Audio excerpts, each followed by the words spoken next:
Na tai ką, sveikos susirinkusios, šiandien negausiai, jaučiasi, kad darbininkų dieną švenčia. Ar ne? Visi darbininkai švenčia dirbdami, užtat negali dalyvauti. Tai smagu, kad žiūrėsit įrašą, smagu prisijungusiems, tai bet kokiu atveju šiandien kalbėsim apie tokią temą įdomią, apie prieraišumo stilius ir iš kur jie kyla, kokie jie yra ir kokią jie įtaką turi mums mūsų suaugusiųjų gyvenime. Ar teko girdėti apie prieraišumo stilius? Teko? Prieraišumo tipus, prieraišumo stilius. Gerai, tai mes tada tiesiog pasikartosim ir iš karto galim galvoti kažkokias užklausas ar klausimus susijusius su tuo. Iš karto noriu įspėti, kad dalyvaujat gyvai, kad įrašas bus tik tais tos dalies, kur aš pristatinėjau teorinę dalį, o ten, kur mes šnekėsimės ir darysim jau mastermind sesiją, šitos dalies neįrašinėsiu, kad galėtumėm būti visiškai atviri vienas su kitu ir į tai niekas nežiūrėtų papildomai. Ar trukdo triukšmas? Nes aš galiu uždaryti langą. Nesigirdėjo jo. Super. Tai tuomet po truputį keliauju į tai, kad pasidalinsiu savo ekranu. Tai vat šiandien kalbamės apie prieraišumo stilius. Kaip jau minėjau, įrašas liks tik tais tos dalies, kur aš rodau skaidres, pristatinėjau. Tai va. Tai pirmiausia prisistatinėsiu, kas aš esu. Aš esu Viktorija ir esu emocijų ir vidinio vaiko gydymo mentorė. Ką tai reiškia? Tai darau sesijas, kuriuose mes patenkinam užstrigusio vidinio vaiko poreikius ir iš tikrųjų jau dabar matau abi dvi dalyvės esate dalyvavusios pas mane pokalbiuose, tai jūs žinot, kokia stipri tai yra technika ir kaip stipriai jį keičia gyvenimo kokybę. Esu įkūrusi autentiškumo mokyklą, kurios pagrindu ir vedu įvairiausius kursus, tai autentiškumo kursą, meilės savo kursą, tikslų siekimo metamorfozės kursą, taip pat organizuoju stovyklas, esu Theta Healing ir aromapsichologijos praktikė. Ką reiškia aromapsichologija? Tai reiškia, dirbu su kvapais ir kvapai yra labai stipriai susijęs su mūsų pasąmonė ir gali tiek iškelti, tiek nuraminti įvairiausias emocijas, mums iškelti įvairiausius atsiminimus. Tikriausiai esat patyrę, kai užuodžiat kažką ir kyla kažkoks prisiminimas. Tai šito būtent pagrindu ir yra taikoma aromapsichologija. Na ir pereikime prie šiandienos temos. Tai kas vis dėlto yra tas prieraišumas? Tai dabar biškį aš sumažinsiu. Kas yra prieraišumas? Tai yra žmogaus asmenybės raidai įtaką daro įvairūs veiksniai, tokie kaip genetika, ekonominiai aspektai ar šeimos sudėtis. Tačiau vienas svarbiausių faktorių yra ankstyvieji santykiai su tėvais ar kitomis globojančiomis figūromis. Tai yra, gali būti seneliai, gali būti globėjai, gali būti tetos, dėdės, netgi treneriai, mokytojai ir taip toliau.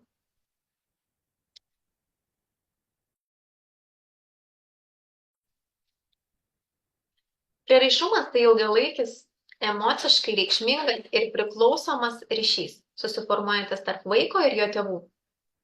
Nors vaikas gali formuoti prieraišumo ryšį su daugeliu artimųjų, laikui bėgiant santykiuose išryškėja kažkokia viena pagrindinė figūra.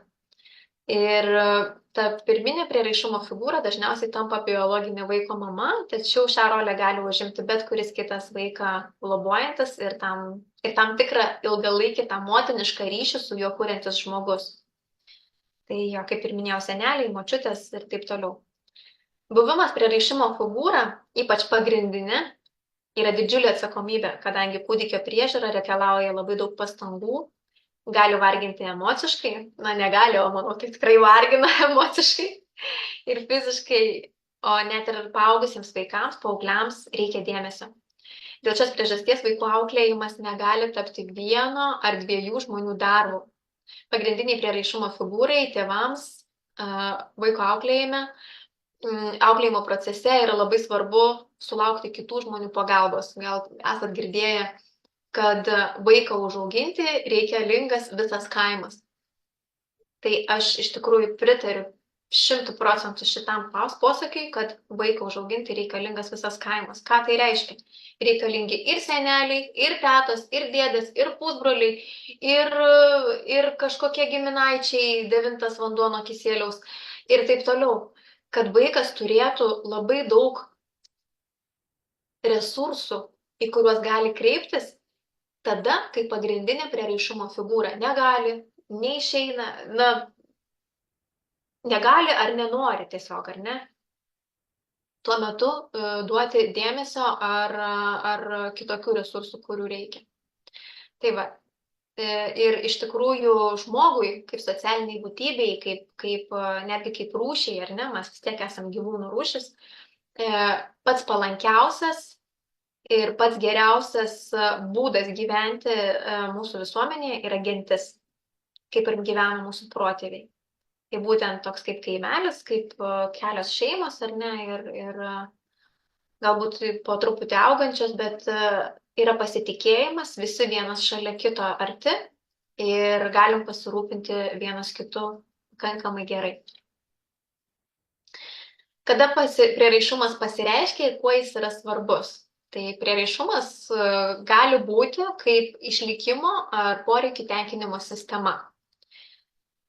Tai yra vienas iš būdų, yra 2 būdai, kaip jis pasireiškia. Tai vaiko rodomas prieraišumo elgesys reiškiasi bene nuolat, ar ne? Nes vaikai nuolat bendrauja, nuolat limpa prie mūsų. Tačiau yra įvairios situacijos, kada šį elgesį galim pastebėti ryškiausiai. Tai situacijos, kuriuose vaikas patiria stresą, įtampą ar stiprias emocijas. Tarkim, kai tėvų nebūna namie, kai jie nuo jo atsitraukia, kai vaikas serga, yra alkanas ar pavargęs. Suaugusio žmogaus gyvenime šios situacijos gali būti nelengvos, tačiau išgyvenamos. O vaikui šios situacijos yra susijusios su išgyvenimu. Jo išlikimas priklauso nuo juo besirūpinančių figūrų ir to, kaip jos atliepia jo poreikius. Ankstyvame amžiuje nei vienas vaikas negali pasirūpinti savimi be suaugusiojo pagalbos. Taigi pasireiškia poreikiai vaikui gali sukelti įtampą ir emocijas, užgožiančias aplinką ir jo dirgiklius, o tai, kaip vaikas elgiasi šioje situacijoje, tai įvairiai gali elgtis ar ne, kai jam kyla tos emocijos, ar jisai kreipiasi į tėvus, ar nuo jų atsiriboja, gali parodyti, koks yra tas prieraišumo ypatumus. Tas prieraišumas yra kaip tam tikra sistema galinti padėti vaikui išgyventi, patenkinti jo poreikius, nes mes išgyvenam tenkindami savo poreikius, bei kontroliuoti kylantį nerimą, o tėvai patenkinę vaiko poreikius gali prisidėti prie vaiko pasitikėjimo jais.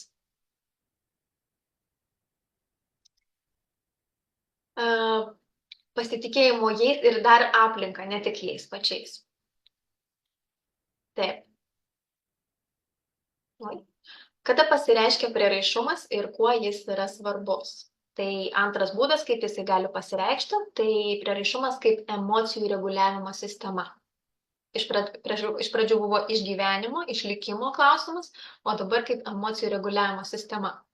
Taigi, net būdamas netiesioginėme santykyje su tėvais, pavyzdžiui, tik stebėdamas juos iš šalies, vaikas integruoja įvairiausius emocijų reguliavimo būdus. Jis, pavyzdžiui, mokosi pastebėti emocijas, jas atpažinti, į jas reaguoti ir jas kontroliuoti. Tačiau esminis aspektas yra tiesioginis vaiko ir jo tėvų tarpusavio kontaktas. Procesas, kai tėvai reaguoja į vaikui kylančias emocijas savo veido mimika, balsu, lyg atkartodami kylančias emocijas, yra vadinamas atspindėjimu. Kartais tai gali būti ir žodžiais, ar ne? Balsu tai reiškia, kad aš matau, tarkim, vaikas piktas, tai aš matau, kad tu piktas. Ar ne? Ir aš tada nesijuokiu, nesišypsau, o matau, kad tu piktas. Tai šiame procese tėvai atkreipia dėmesį į vaikui kylančias emocijas, jas atpažįsta, kokios tai emocijos, empatiškai išgyvena, perdirba, talpina savyje, reiškia, tampa vaikui saugia erdve, kur vaikas gali jausti bet kokią emociją, be grėsmės, kad tėvai paliks. Vėliau jas atspindi savo vaikui, tačiau sušvelninta forma, kad kilusios emocijos nebūtų tokios gąsdinančios. Dėl šio proceso vaikas išgyvena savo emocijas taip, kaip jas atspindi tėvai ir galiausiai nurimsta. Tai va, reiškia, mes kaip tėvai, kadangi daugelis vaikų iki tam tikro amžiaus, dabar tiksliai nepasakysiu, bet man atrodo iki 3 ar 4 metų absoliučiai nemoka nusiraminti patys. Jie tiesiog neturi galimybės, pas jų smegenis nėra ant tiek iki tokio lygio išsivyščiusios, kad jie galėtų patys nusiraminti, todėl tėvų užduotis iki tol atspindėti vaikui emocijas, kad jisai suprastų, ką jisai jaučia ir padėti nusiraminti. Ir kuo jisai reikšmingas, nes jisai be galo reikšmingas. Tai praktiškai viena iš esminių tėvų pareigų ir užduočių vaikų auklėjimo procese. Tai ką vaikas mokosi? Mokosi, kad emocijos yra natūrali gyvenimo dalis ir jas patiria visi žmonės, kad kiekvienas žmogus turi savo vidinį pasaulį ir elgiasi jo skatinamus. Elgiasi pagal tą vidinį pasaulį. Tai paskui emocijos, kad net ir labai nemalonios, pavyzdžiui, pyktis, baimė, gedulas, ar ne, kai būna tos grief angliškai, tai reiškia, kaip praradimo jausmas, atstumimas ir taip toliau, kad jis nėra pavojingos, kad emocijos jos yra išgyvenamos, kad su jomis galima būti, joms egzistuojant galima išgyventi, kad jos nieko nepadarys, jas tiesiog reikia išjausti. Ir trečias esminis dalykas, tai emocijos net ir pačios nemaloniausios gali būti atpažįstamos tėvų ir jie gali padėti jas reguliuoti. Tai ką vaikas suvokia, kad kai man reikės pagalbos, tėvai bus šalia, aš neliksiu vienas. Kartu tėvams, esant kaip pirminiam pasaulio atspindžiui, rodančiam, koks pasaulis vaiko laukia ateityje, kuriamas pasitikėjimas ne tik tėvais, bet ir kitais žmonėmis.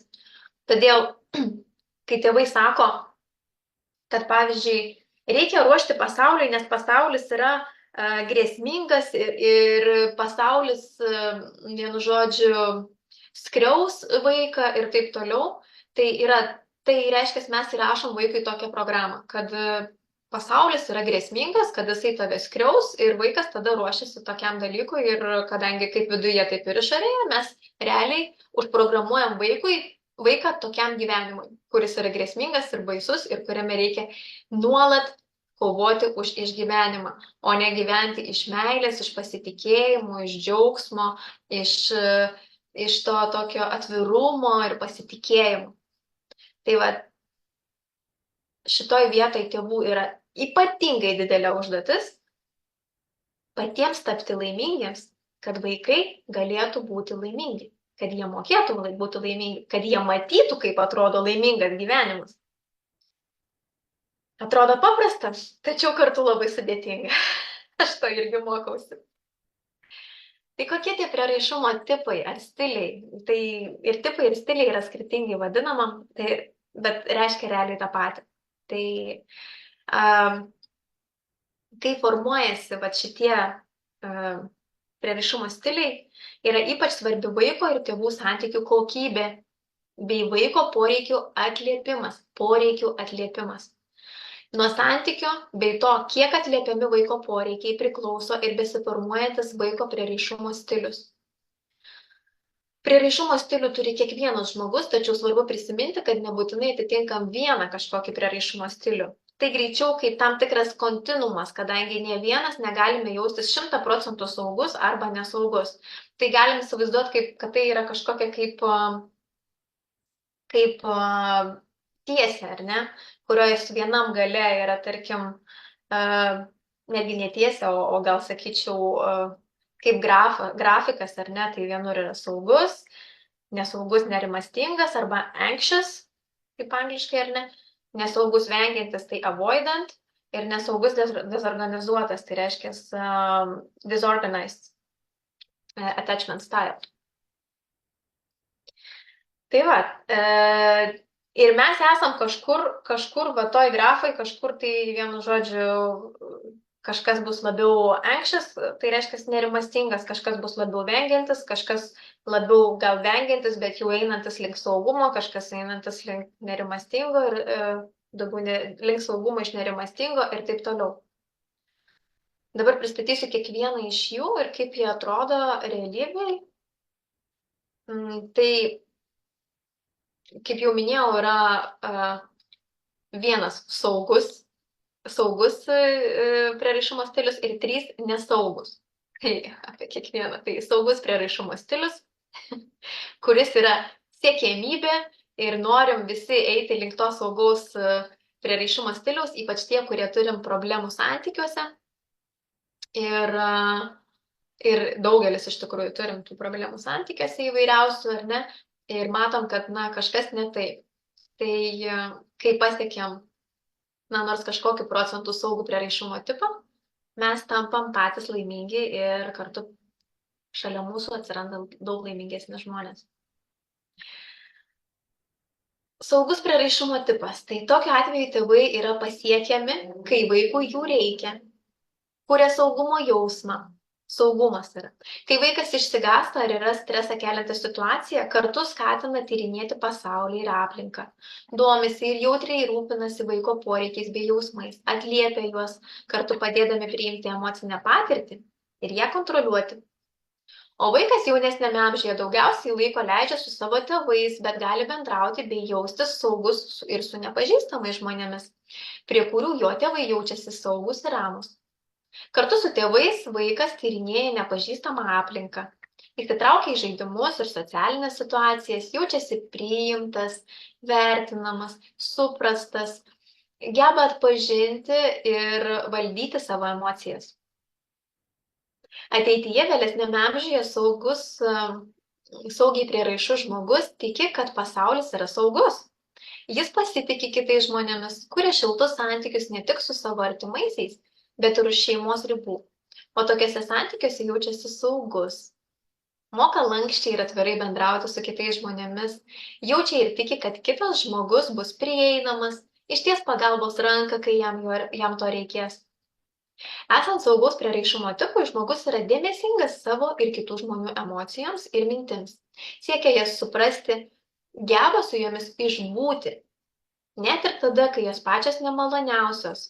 Ir kai kiti žmonės pyksta, kai yra išsigandę, kai yra nerimastingi, tokias nepatogias tos emocijas, jis sugeba toks žmogus išbūti su jomis, leisti joms būti išjaustoms ir nebėgamai. Jis jaučiasi toks žmogus įgalintas, kad gali kontroliuoti savo gyvenimą, santykius ir kylančias emocijas. Įsivaizduokit šitą būseną. Aš galiu kontroliuoti savo gyvenimą, santykius ir kylančias emocijas. Man skamba kaip tikrai didelė dalis tobulo gyvenimo. Užtat mes visi, eidami į terapijas,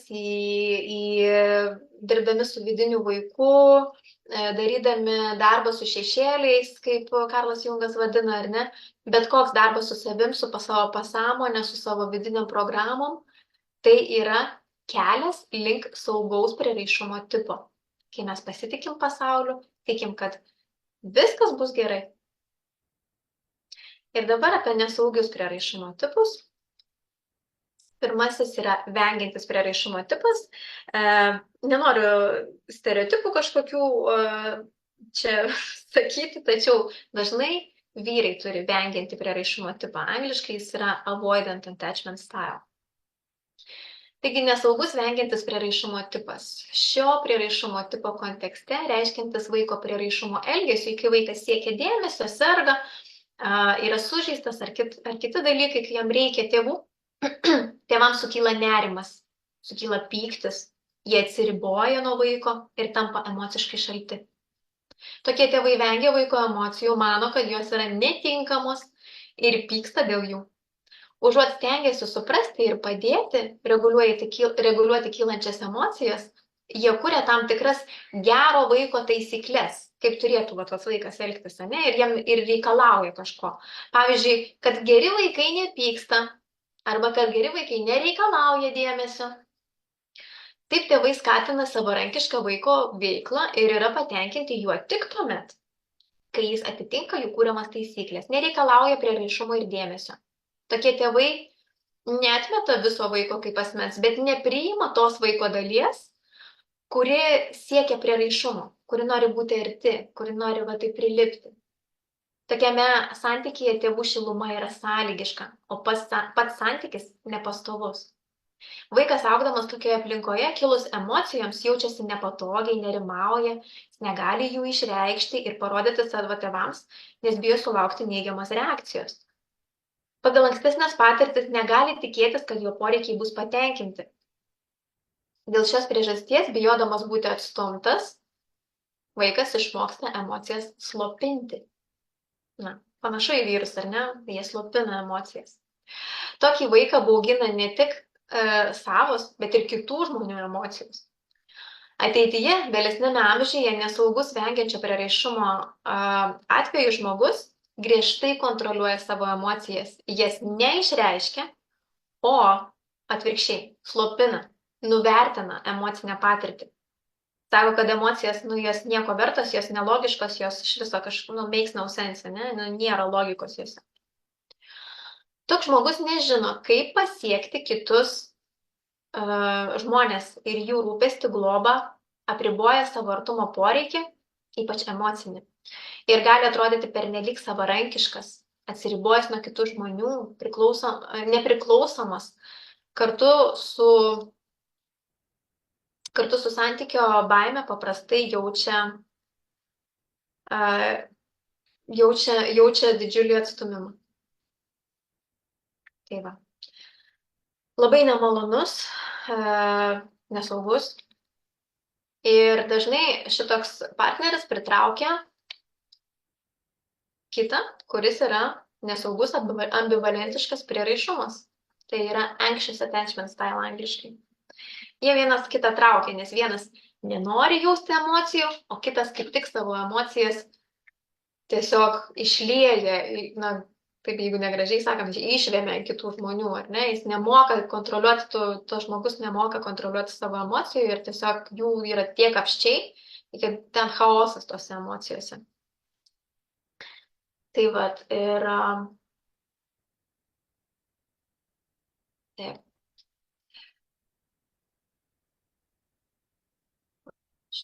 Taip. Tai va. Ir dar vadinamas yra nerimastingas, besipriešinantis. Šio prieraišumo tipo kontekste tėvai stengiasi pasirūpinti savo vaiko poreikiais, tačiau daro tai nenuosekliai. Jie nėra nuolat dėmesingi, tam tikrais epizodais santykyje su vaiku jie jo poreikius atliepia, tačiau kai kada nejautriai uždelstai reaguoja į vaikui kylančią įtampą arba ją visai ignoruoja. Tokie suaugusieji neretai konfliktuoja su kitais artimaisiais, draugais, šeimos nariais, tad siekia vaiko dėmesio ir meilės įrodymo, tikėdamėsi, kad vaikas juos mylės ir lyg kompensuos santykiuose jaučiamą šilumos stoką. Tad jie neretai reikalauja iš vaiko, kad jis meilę įrodytų savo žodžiais ir darbais, o jų pačių šiluma vaikui yra sąlygiška. Santykis nėra stabilus. Augdamas tokioje aplinkoje, vaikas jaučia įtampą, nerimą, nes negali prognozuoti, ar jo poreikiai bus atliepti. Pasitaiko atveju, kai vaikas nesulaukdamas atsako, dar labiau sustiprina savo reakcijas. Dar garsiau, dar stipriau verkia, dar energingiau muistosi ir visomis išgaliomis reikalauja dėmesio. Dėl šios priežasties jis jaučia dviprasmiškus jausmus savo tėvų atžvilgiu. Nori ir siekia tėvų dėmesio, kaip jau minėta, yra natūralu siekti prieraišumo, bet kartu pyksta, kad ne visuomet tėvai yra atliepiantis ir dėmesingi. Tad net tais momentais, kai vaikas gauna tą tėvų dėmesį, jis atsitraukia ir nesileidžia tėvų nuraminamas, nes jais nepasitikė. Ateityje vėlesniame amžiuje žmogus, kuriam būdingas nesaugus ambivalentiškas prieraišumas, gali būti irzlus, dirglus, nerimastingas, bet kokia kaina siekiantis kitų dėmesio, santykių, kad jaustųsi visavertiškai. Jis negali tikėti, kad tik būdamas su kitu žmogumi save įprasmina, o pačius santykius gali suvokti kaip procesą, kuriame kito žmogaus dėmesio reikia nuolat reikalauti. Taip pat toks žmogus santykiuose jaučia nuolatinę paliktumo baimę. tą atstūmimo baimę. Todėl pajutęs pavojų būti paliktas, jis paprastai ima provokuoti kito žmogaus dėmesį. Pavyzdžiui, toks žmogus, fiziškai nebūdamas šalia savo partnerio, gali nuolat skambinti ar pateirautis, kaip ten sekasi, arba ar su santykiais viskas gerai, visą laiką kyla klausimas, jeigu nors truputį kažkas ten atidėta žinutė būna, ar ne valandą pavėlavo atrašyti ir panašiai. Ir nuolat kyla klausimas, ar partneris vis dar myli, ar tikrai viskas gerai. Taip pat dėl to, kad tokio žmogaus vaikystės etape tėvai daugiau reaguodavo į savo, o ne jo poreikius ir jausmus, toks žmogus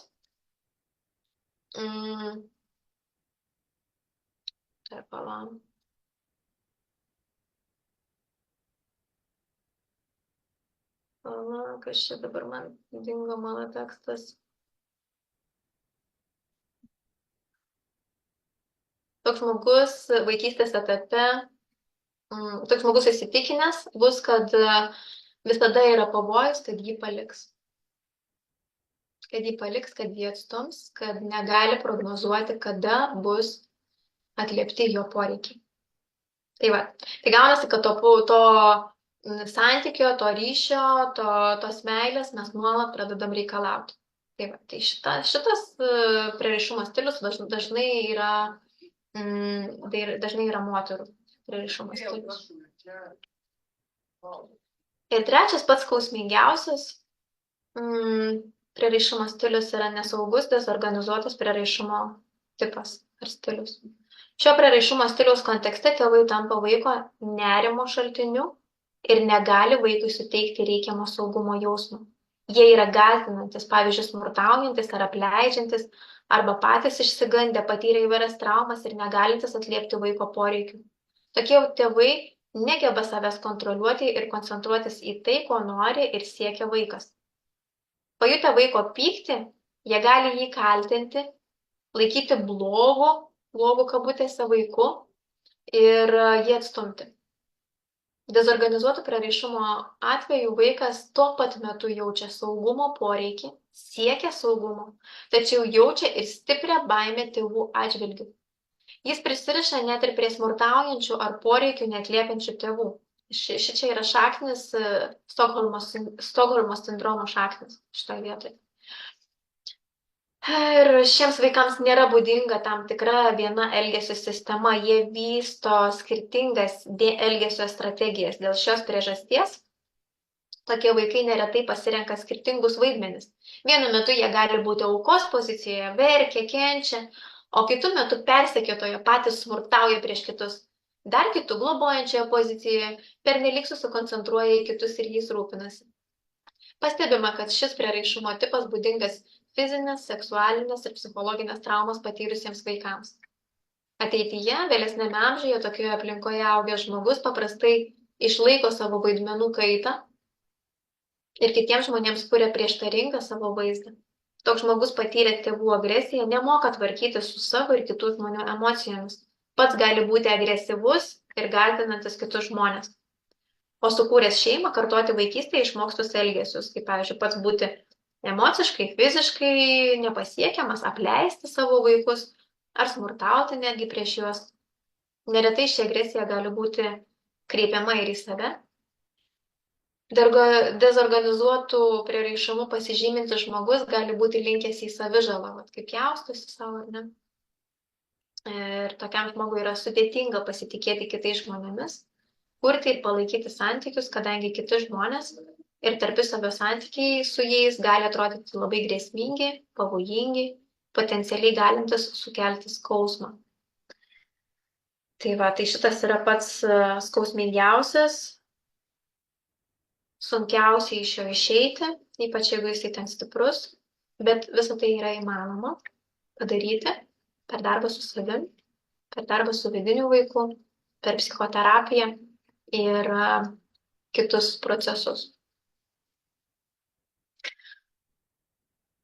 Ir dar kokie veiksniai gali įtakoti, kad žmogus jaučiasi nesaugus savo prieraišume, kad tai tokie veiksniai kaip tėvai buvo jauni, kai susilaukė tėvų, tiesiog neturėjo patirties ir žinių apie vaiko auklėjimą. Tėvai patys neturėjo resursų, ar ne, buvo, tarkim, depresijoje, buvo priklausomybės, pavyzdžiui, emociškai atsitraukiantis, dingstantis tėvai, kai tik atsiranda kažkoks poreikis parodyti emocijas, ar jas, kad tėvai priimtų, tėvai iš karto atsitraukia. Gali būti, kad vaikas fiziškai ir emociškai buvo apleistas, neprižiūrėtas. Taip pat, jeigu būna smurtas aplinkoje, tai automatiškai jau galim sakyti, kad žmogus turės nesaugų prieraišumo stilių, įvairias traumuojančias patirtis. Ir jeigu pirminės prieraišumo figūros nepastovumas buvo, mama, tarkim, turėjo irgi, vieną kartą atliepė, pati, tarkim, gali būti nesaugaus ar to dezorganizuoto prieraišumo stiliaus, ar ne. Tai, kaip jau sakiau, keičia, reiškia, savo vaidmenis. Tai jeigu toks žmogus, tokia mama augina savo vaiką, tai vaikas automatiškai tampa nesaugus. Taigi, tai ką mes dabar daryti su tuo turim, ar ne? Atrodo, verdiktas, ar ne? Nerimastinga arba vengiantis, ar ne? Tai ką dabar gyventi su tuo verdiktu? Ne, galima viską keisti. Tai žmogaus prieraišumas, jisai gali keistis ir turi keistis iš tikrųjų visą gyvenimą priklausomai nuo ankstyvų, nors susiformuoja jisai ankstyvame amžiuje, tačiau kiekviename gyvenimo etape žmogus gali susidurti su įvairiais iššūkiais, įvykiais, traumomis, veikiančiamis į jo savęs suvokimą, emocinę sferą, saugumo jausmą pasaulyje ir tarp asmeniniuose santykiuose. Ir šitie įvykiai, kiekvienas iš jų yra proga gydyti šitas emocijas, keisti visą tai.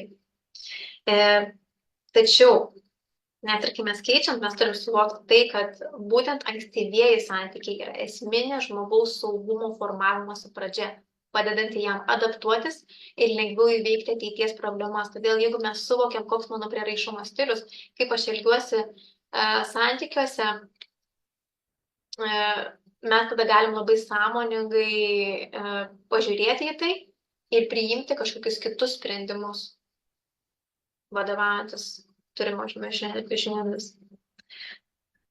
Tai vaikai nėra kažkoks kilimas, kurio patirtys gali būti išsiurbtos ar išvalytos kaip dulkės, jie yra žmonės. Visuomet turėsim šitą patirtį, tai yra mūsų patirtis, kuri yra mūsų, tačiau ir tolimesnis gyvenimas ir elgesys bus susijęs su ankstesniuoju gyvenimu, tačiau geroji žinia yra tai, kad viską mes galim pakeisti per darbą su savimi. Tai ką tėvai, mes visi, ne visi gal, bet esam ir mamų šitoj grupėje, ar ne, ir tėvų, tai ką mums reikėtų daryti, kad dabar su tuo vaiku, tam vaikui suformuoti kuo saugesnį prieraišumo stilių. Nors kiekvieni santykiai yra skirtingi ir nėra visiems veikiančių taisyklių, norint išauginti saugiai pasaulyje besijaučiančius vaikus, tėvams labai svarbu siekti būti prieinamiems, kurti savo vaikui jausmą, kad jis gali kreipti į juos pagalbos, kai jam jos reikia. Kad tėvai yra tam tikra saugumo salelė, jei vaikui kyla stiprus nerimas, poreikiai ar kitos emocijos. Tai reiškia, kad net jeigu aš negaliu šiuo metu patenkinti šitų poreikių, aš turiu užtikrinti vaiką, kad jie tikrai bus patenkinti. Net jeigu aš pats negaliu, nesu resursai, arba nemoku, nežinau, nesuprantu, mano užduotis yra surasti vaikui resursą, kas gali tai padaryti. Antras dalykas, jautriai, dėmesingai reaguoti į vaiko fizinius ir emocinius poreikius ir juos atliepti. Pernelyg neuždelsant, neignoruojant. Mokyti vaiką emocijų reguliavimo būdų, pavyzdžiui, jį apkabinti, duoti mėgstamą žaislą, skatinti imtis malonių veiklų ir taip toliau. Ketvirtas, priimti vaiką tokį, koks jis yra, su visais, net ir nemaloniausiais jausmais. Santykyje siekti jį pagirti ir paskatinti, nors neretai sakoma, jog vaikas prie dėmesio ir pagirimų gali priprasti. Iš tiesų, vaiko palaikymas augina sveiką, saugiai, psichologiškai atsparės asmenybę, o ne jį lepina ir skatina tuo manipuliuoti. Girti irgi reikia mokėti. Tačiau negailėkim meilės, nesulaikykim jos viduj. Jeigu matom, kad vaikas, ir net ne tik vaikas, kiti žmonės aplinkui, matom, kad fainai kažkas, tai ir pasakykim. Matai, kad moteris, kolegė gražiai atrodo šiandien, tai ir pasakyk. Matai, kad vyras, jisai paslaugus, ir pasakyk, atidarė tau duris, ačiū tau už tavo dėmesingumą, ačiū tau už pagarbą. Ar ne? Tai ir išsakykim, kodėl nesulaiko meilė, nesulaikykim. Nuo mūsų laikyta buvo meilė, ar ne, kad mes neišleptumėm. Koks čia išlepinimas? Mano nuomonė, čia neįmanoma išlepinti vaiko. Išlepinti įmanoma tik tais, kai yra kiti dalykai, bet nepalaikymas. Taip pat reikėtų kurti bendradarbiavimo jausmą. tą jausmą, kad vaikas yra paveikus, kad jisai gali, jį įgalinti, kad jisai gali turėti įtakos tarpusavio santykių procese, kad jisai gali kontroliuoti savo gyvenimą ir aplinką, kad jis yra reikšmingas ir lygiavertis šeimos narys, kad jo nuomonė svarbi, kad yra atsižvelgiama. Ar ne? Šitoje vietoje juokiuosi, nes tiesiog prisiminiau girdėtą frazę iš savo ankstesniųjų kartų, ne iš savo giminės ankstesniųjų kartų, kaip sako, varlė, tu dar savo nuomonę turėsi, ar ne? Tai ką mes tada diegiam tokiam žmogui, kad jis negali net savo nuomonės turėti. Tai aš manau, kad ne taip turėtų būti. Aš manau, kad mes turėtumėm kaip tik auginti galingą žmogų, kuris suvokia savo vertę, suvokia savo jausmus, savo įtaką šitam pasauliui ir kad jisai gali kurti kažką labai nuostabaus šitam pasauliui, jisai gali prisidėti prie rojaus žemėje kūrimo. Juk tai svarbu, kad žmogus suprastų. Taip pat tėvai turėtų siekti suprasti savo asmeninės emocijas bei sunkumus galinčių daryti įtaką santykiui su vaiku. Geriau gebėdami suprasti savo vidinį pasaulį, mes lengviau galime suprasti ir vaiką. Kiek mūsų užaugo be atspindėjimo. Kai mes jaučiam kažkokią emociją ir aš net nesuprantu, ką aš jaučiu. Žinau, kad viduj chaosas, tačiau nesuprantu, kas tai per jausmas. Nes ir mūsų tėvai tikriausiai augo taip, kai jų emocijos buvo neatliepiamos.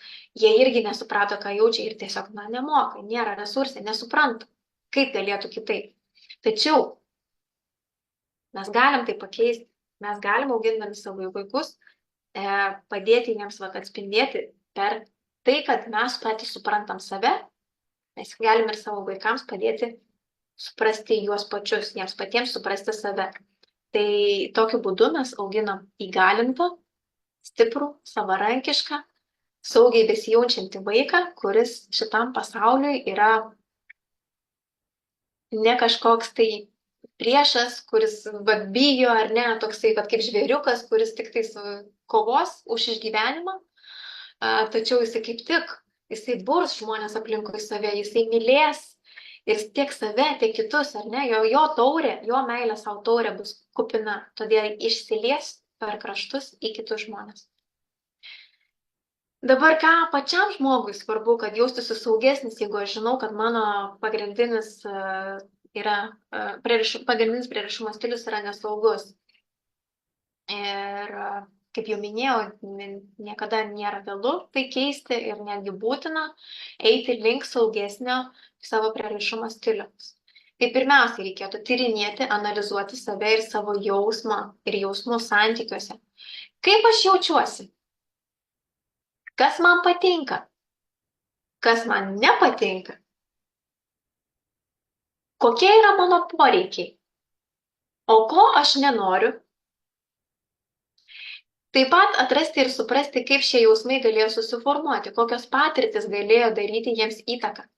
Tai yra kelias į autentiškumą. Kai aš suprantu save, aš tada galiu autentiškai sakyti, aš tada nebežiūriu į kitus, Marytė, tai jai patinka, kai vyras vežasi į atostogas į Turkiją.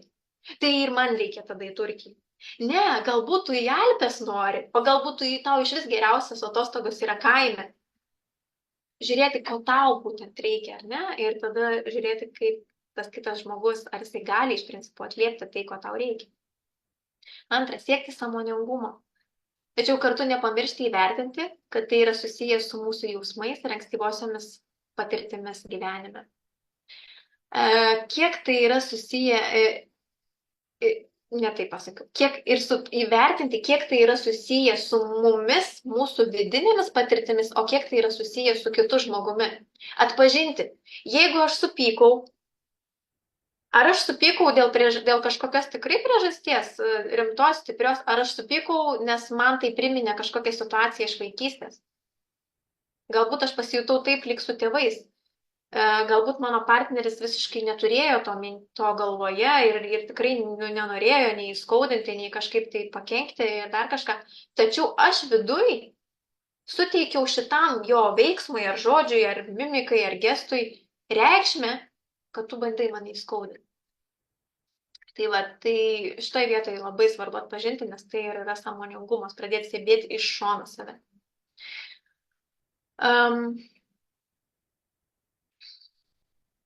Taip. Tai pavyzdžiui, čia įrašiau, jei mūsų partneris yra fiziškai, psichologiškai smurtaujantis, emociškai neatliepiantis, nuolat be žinios dingstantis ir taip toliau, toks elgesys gali skaudinti ir emociškai apsunkinti kiekvieno žmogaus gyvenimą. Tai yra atpažinti, ar iš tikrųjų žmogus šitaip elgesi, ar aš vis dėlto be tikrai rimtos priežasties supykau. Trečias, ne tik atpažinti, suprasti, bet ir komunikuoti.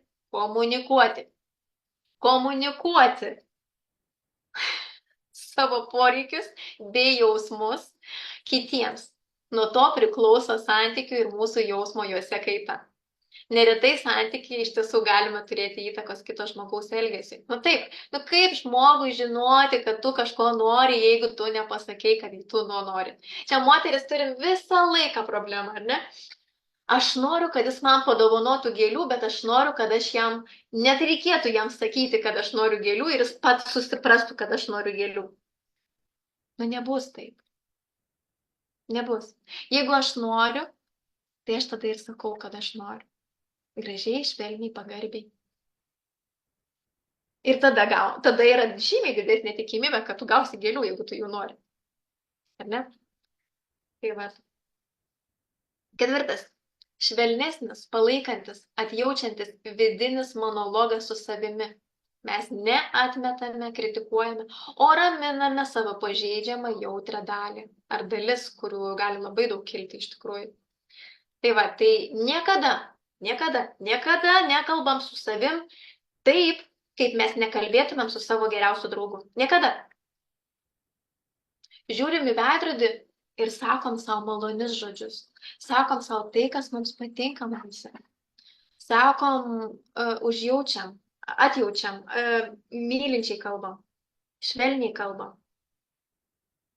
Ir tikrai nekeiksnojam, neprakeikinėjam ir dar visokiausių baisiausių dalykų nesakom.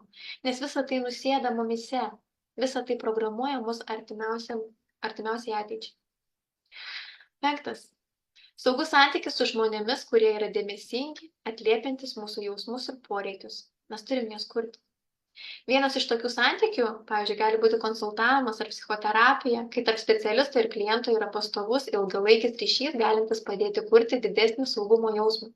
Netgi šita grupė yra skirta šitam. Netgi šita grupė yra skirta tam, kad mes kurtumėm ryšį vienas su kitu ir eitumėm link saugaus prieraišumo stiliaus. Tai va.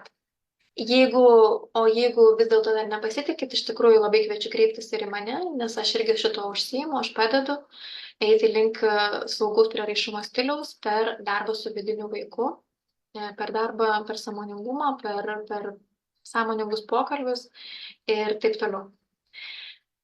Tai va, čia iš tikrųjų iš vieno straipsnio sukurta ir dabar aš tiesiog kviečiu patyrinėti save, patyrinėti savo aplinką, patyrinėti savo santykius. Tai koks tas mano prieraišumo stilius vis dėlto? Ir ką tai sako apie mane kaip vaiką, kai buvau mažas, ar ne? Ar tai sako kažką, kad nuteisiu save, ar tai tiesiog patirtis? Ką tai sako apie mane kaip mamą ar tėtį, ar ne? Ką tai reiškia? Jeigu aš turiu vaikų, aš turiu kažkokį prieraišumo stilių, tarkim, aš turiu nerimastingą prieraišumo stilių ir aš turiu vaikų. Ką tai reiškia apie mane? Kokių žingsnių aš turėčiau imtis, kokius sprendimus turėčiau priimti, kad mano vaikui būtų saugiau, kad jo saugumas augtų, kad jis daugiau pasitikėtų savo aplinką, kad labiau pasitikėtų manimi. Tai va. Ir taip pat artimiausiuose santykiuose. Tai yra partneriai, tai yra tėvai, vaikai, tai gali būti ir kolegos. Aišku, labiausiai pasireiškia tai romantiniuose santykiuose. Tai va, pasižiūrėti, galite užsirašyti ir siūlau priimti kažkokius sprendimus. Ypač jeigu dėl prieraišumo stiliaus kyla daug konfliktų. Tiesiog susėsti galima ir su partneriu. Praeitą paskaitą mes kalbėjom apie tai, kaip autentiškai išreikšti savo jausmus ir pagalvoti, išreikšti yra viena dalis, tačiau dar reikėtų pasiūlyti ir kažkokį sprendimo variantą. Ir mylintis partneris, kuris nori eiti į dialogą, į geresnius santykius, į geresnę santykių kokybę, tikrai visada sutiks bent jau pasikalbėti ir priimti kažkokius sprendimus. Taip pat, jeigu kalbate su vengiančiu prieraišumo partneriu, iš tikrųjų naudinga būtų jį supažindinti su šiandienos informacija. Tai va. Tai tiek. Šiandien įrašą dabar baigiam ir mes pereinam prie retrospektyvos, kai mes šnekėsim apie tai, kaip sekėsi mums nuo praėjusio karto, kalbėsim apie kažkokias mums aktualias situacijas ir vieni kitiems patarsim, padėsim, galbūt užjausim, galbūt pasakysim komplimentų ir taip toliau. Kviečiu visus sudalyvauti. Kas dar nedalyvavot, pamatysit, koks nuostabus čia vaibas šituose susitikimuose. Tai va, o šiandien aš linkiu jums gero vakaro, geros dienos, kas žiūrėsite dienos metu. Aš visus jūs apkabinu ir labai labai linkiu 7 žingsniais keliauti link saugaus prieraišumo stiliaus, nes tai yra didžiulė laimė. Iki.